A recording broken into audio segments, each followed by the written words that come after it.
A Plaguelands Media production.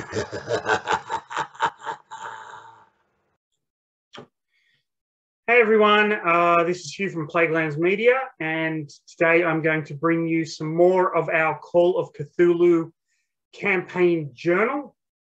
This campaign has been running for over a year now. There's been very few times when one or the other player has missed a session and we've had to not actually play. It's been a regular Sunday night thing, something that I actually really look forward to every fucking week.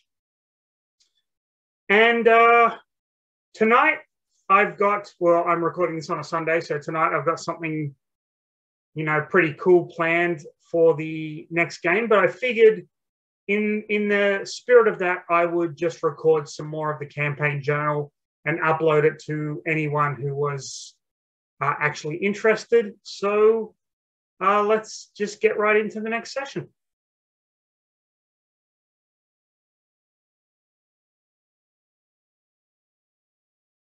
So the next session kind of started off with Max and Mort waking up. They had had some very disturbing dreams overnight, in which there was reference to a police officer with a badge number 324 from Boston, which Mort immediately kind of recognized. So before they set out, Mort kind of stops off to call the precinct to get information on said officer. And he speaks with a beat cop called Smithy. Smithy is not very friendly, but Smithy did have a partner called Buddy McBride. Buddy named after my late dog, just a little bit of an in-joke there, who had that badge number, and Buddy had actually gone missing while investigating the disappearance of a woman at the Boston Museum of Art. And Mort basically gets him to say, listen, if you can think of anything else, or if anything else comes up, please call me at this number. So in search of Felix Fuda, they try to look at other boarding houses in Arkham to see where he was staying. And the closest boarding house is a boarding house called The Holiday, which they can actually walk to after a friendly cab driver by the name of Bob, very original, gives them directions. And initially the clerk at The Holiday is not all that kind of forthcoming. He basically says Felix has never been a guest there, and he suggests that they look at other boarding houses, and the next closest boarding house is known as the Tower. Of course, if you are Arkham aficionados, these guest houses don't actually exist in the canon of Cthulhu mythos, but I made them up for the sake of the game. So they hail a taxi. They get Bob again, who will become a mainstay, so to speak. He drives them, and he agrees to wait for them with the meter running so that they have a means of transportation. They get into the lobby of this boarding house, and immediately the stench of death and decay kind of hits them. At the concierge desk, there is a body that has just been left rotting. It's been disemboweled. The intestines are out, and it appears that they've been gnawed by some kind of an animal. And they go into the clerk's office and quickly locate which room Felix Fuda was staying in. They go upstairs, they find the room, but it's completely in order. Nothing has been taken, nothing is missing. However, the bed appears that it hasn't been slept in for quite a few days. They search through the room and locate a number of books that have been borrowed from Miskatonic University's library, mainly books on geography and books on history. So Max decides to take a book on the geography of Massachusetts. And they also find a pile of newspaper clippings that talk about Carl Stanford and the philanthropic work that he has been doing. At this point, Max is like, we should check the other rooms around here just to see if there's nothing kind of untoward. And he goes next door, like to the next door room to Felix's, kicks the door down. One of the few times that these players have actually made their role to bust a door down, and Mort made it so well that he actually kicked the door off its hinges, but it was an unoccupied room. The noise, however, attracts a resident who is actually staying across the hall, and this is a university student by the name of Sammy Johansson. Sammy is the son of Bob Johansson that Mort recognizes as a prominent politician in the Boston kind of area. Sammy lets them know that he is actually studying criminology at Arkham University. His father is very wealthy and is paying his tuition. And also paying for his room and board. And there's a very tense confrontation between Sammy and Max. Max, of course, is very suspicious of a lot of things. And Max takes Sammy down to the lobby and shows him the body of the concierge behind the desk. Sammy then admits to Max that something very similar happened in Boston, and that his father, the politician, has been sending him newspapers about similar murders that have occurred. They go back upstairs where Sammy shows them all of the newspaper articles that his father has sent. And it's at this point that Mort kind of remembers that these were really important cases in Boston, but that they were attributed at the time to animal attacks. Sammy lets them know as well that his father warned him not to trust the Arkham PD, and that he hasn't been attending classes for the past week or so because his girlfriend has been abducted. His girlfriend is this woman by the name of Mary Bell, and she went missing, and because he doesn't trust the Arkham PD, he never actually reported it. He's been kind of looking for her on his own.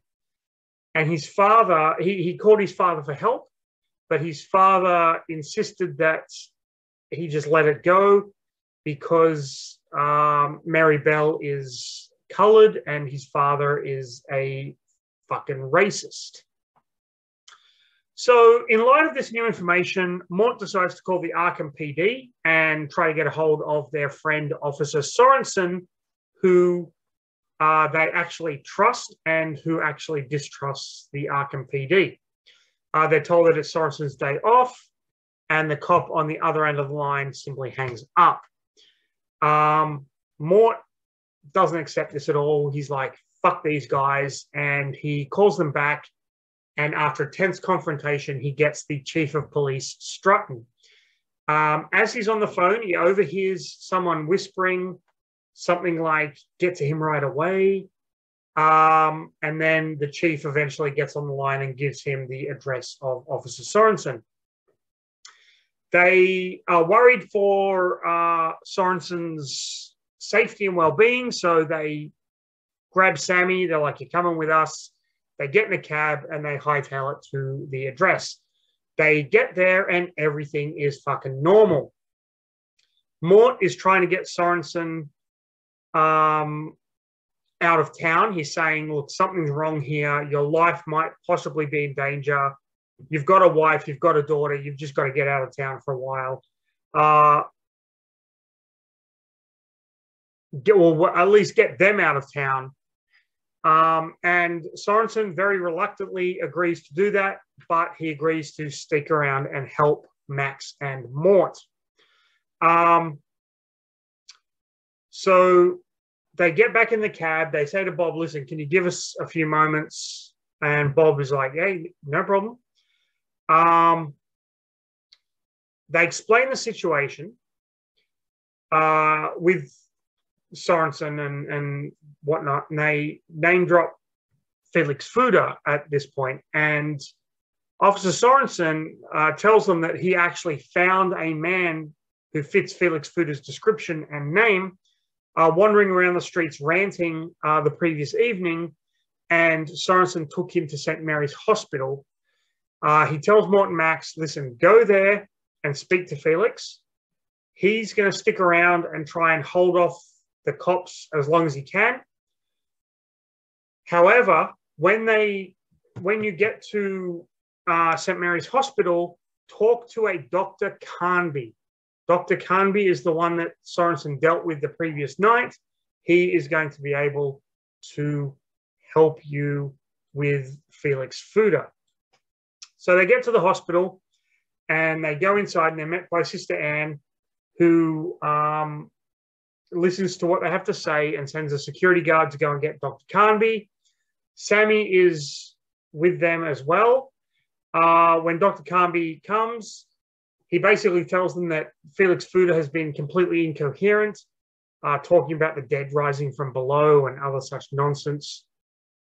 Of course, he only opens up after they mention that they're good friends with Officer Sorensen. He takes Max, Mort, and Sammy to Felix Fuda's room, and Felix Fuda is kind of mumbling about the dead rising and coming from below. And they ask Dr. Carnby if Felix Fuda had a book with him, which he did. And Carnby tells them that he will get it and bring it to them if it's going to help. So he leaves Max, Mort, and Sammy with Felix Fuda. Felix is completely incoherent, babbling about rubbish and a few well-timed slaps in the face because, hey, what isn't a game without a few slaps in someone's face? Brings him round. And Felix starts talking about ghouls. He talks about Carl Sanford possibly being at least 300 years old. And there is something not right with the Silver Twilight Lodge in Boston. Dr. Carnby comes back and he has the book, and Felix starts to go a little bit crazy. He's kind of grabbing for the book. He really wants it back. Mort asks Felix why he is so afraid of Carl Stanford. And Felix admits, I'm not afraid of Carl Stanford. I'm afraid of Carl's master. And when Mort asks who his master is, Felix whispers the name Yog-Sothoth. And that's where the session ended.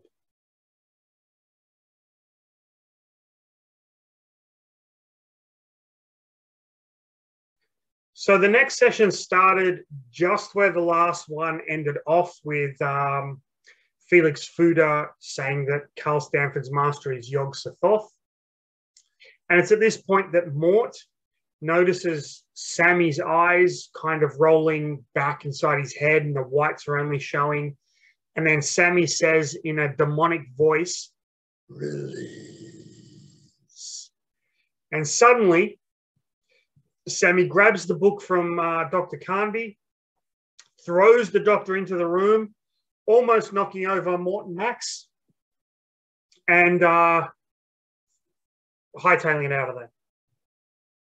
Max decides to chase after Sammy, and there was a really intense kind of chase through the hospital where Sammy is knocking people over and pushing shit down, and Max is leaping over it. And eventually Sammy runs into a visitor's room where there's patients and their families kind of meeting. And he smashes a window and jumps through. And Max runs in there and gets caught in a hug from a patient who mistakes Max for one of his family members. He eventually manages to get out and get to the broken window. And he sees Sammy in the distance trying to break into a maintenance shed on the grounds of the hospital. He pulls out his gun and fires a few shots off. They go wide, nowhere near hitting him. and eventually he jumps out of the window, avoiding the glass and the bushes, and rushes off to confront Sammy. In the meantime, Mort is heading towards an emergency exit, coming out on the other side of the hospital, and he runs around the corner just in time to see Sammy and Max in a heated fight at the entrance to the maintenance shed. Sammy has beaten the shit out of Max with the book. Max, of course, not being very good at hand-to-hand combat at this point. And Max has still got his gun out, and he is about to shoot Sammy. At this time, Sammy lunges forward so that the gun is pressed to his chest, and just as Max kind of pulls the trigger, shooting Sammy and throwing him back against the wall of the maintenance shed. Mort and Max immediately go to this kid's aid. They try and stem the bleeding. They get help from the hospital staff who have come to investigate.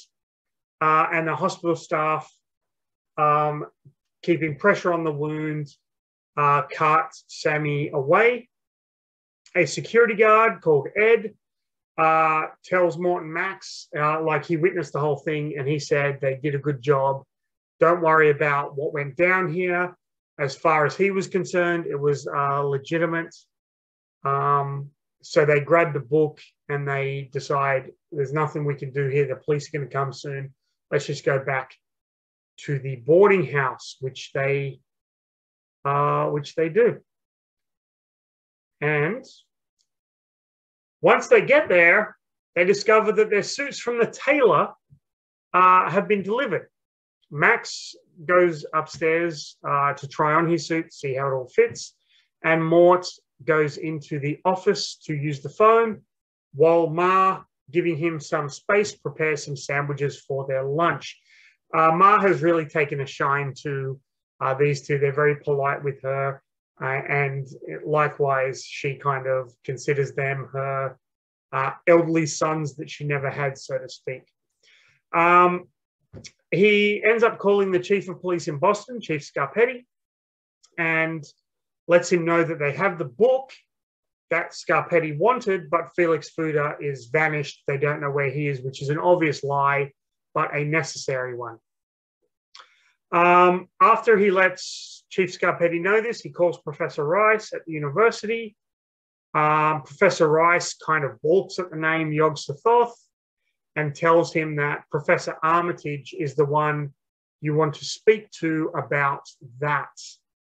And there is also some mention of serpent people and their god Yig,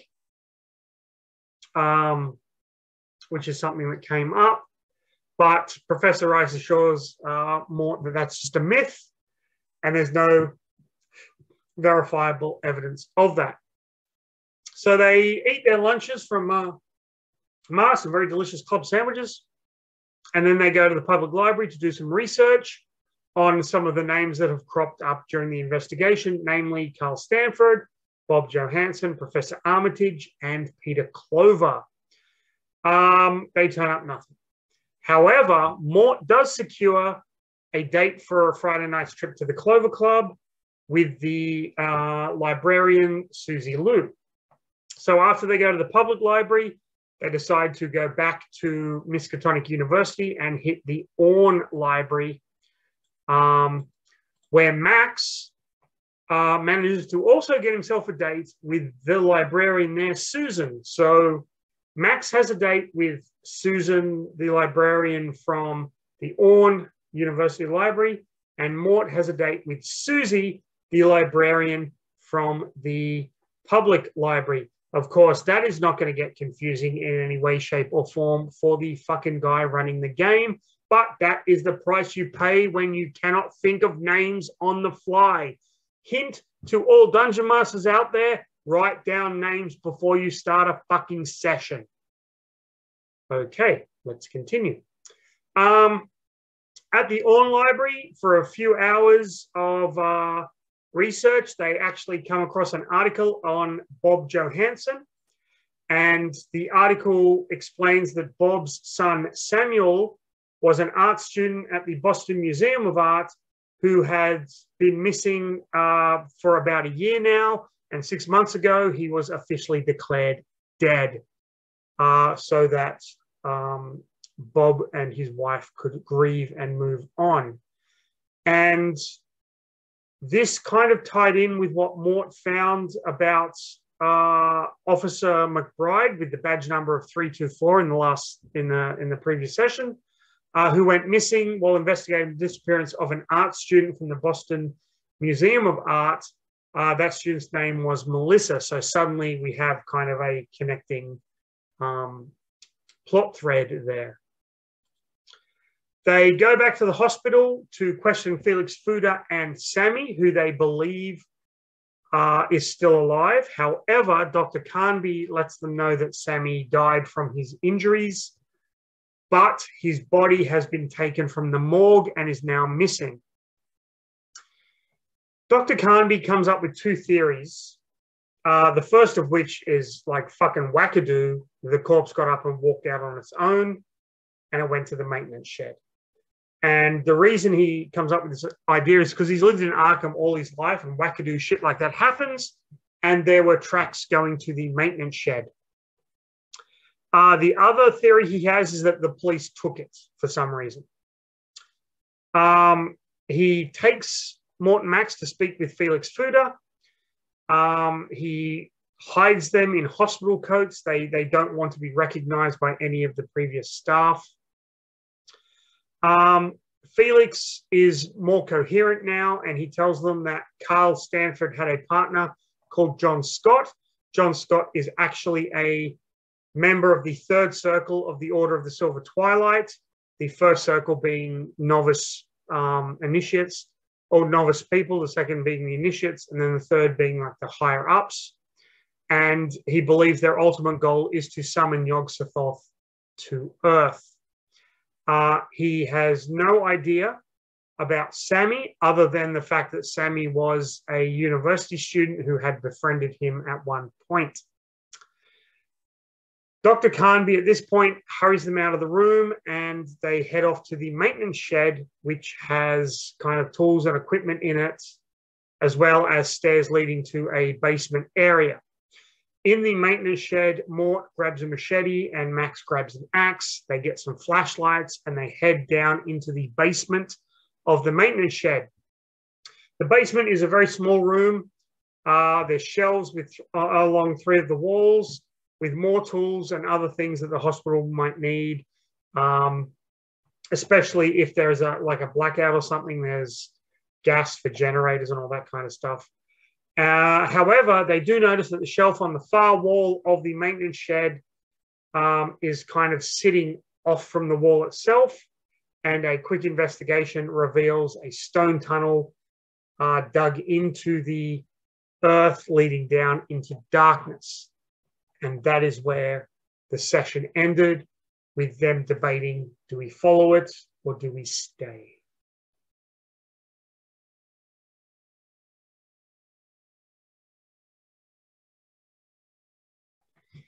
Now, this next session was actually really exciting for me, purely because one of my players had never played a role-playing game before, and I wanted to have a session that was a traditional dungeon crawl, which is what this turned out to be.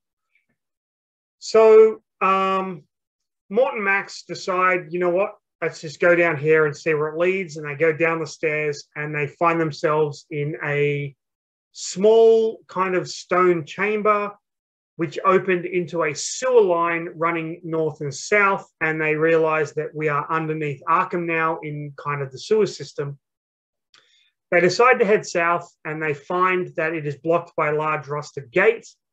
And together, the two of them manage to raise the gate up with some very amazing percentage rolls, I might add. And then they decide to head further into the sewer. At this point, I'm going to stop the narrative and let you know that I didn't want them to head this way.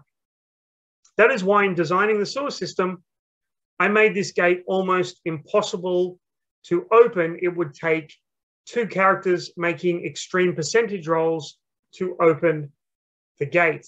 And what did my fucking players do?